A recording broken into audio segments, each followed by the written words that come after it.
Death to charities? No, this is not a political statement, and it's not a poem that I'm going to break out in song to. It's about what happens to your money at death in relation to charities. So there's different ways to give money to charities. Let's talk about some of those.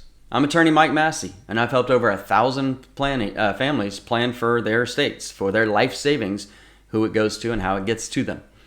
Charities, you can give money now, you can give money later. If you give money now, it's probably considered a completed gift. You're probably going to get a tax write-off, and you're going to have the benefit of seeing the money that you give to that charity actually flourishing and helping that charity with their cause, as opposed to giving it later where you won't get to see any of that. So one of the things that I think people rob themselves of is the joy of giving to charity and watching and feeling the joy that comes from giving.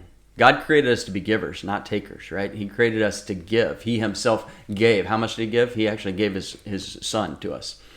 So we go to charities. How can you get money to charities? You can name them in a will. You can name them in a living trust. You can name them as a beneficiary on the financial institution's paperwork, such as on a life insurance, non-qualified brokerage account, bank account, car, something like that. There's lots of different ways that you can give money to charities. The question is, how much do you want to give now versus later when you're passed away? Which specific charities do you want to name them? Do you want it to go to? Do you want to do a charitable remainder trust or charitable lead trust? Or is it simply, I'll give some money, this year or every month or whatever it is, and then when I pass away, I want the charity or charities to get 5% or 10% or 50% of my estate or whatever the number is. And I can tell you this.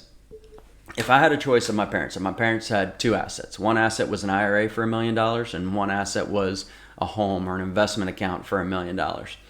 And if they just did a typical will or living trust, then almost certainly I'm going to get half the IRA, and I'm going to get half of the house or bank account or investment account.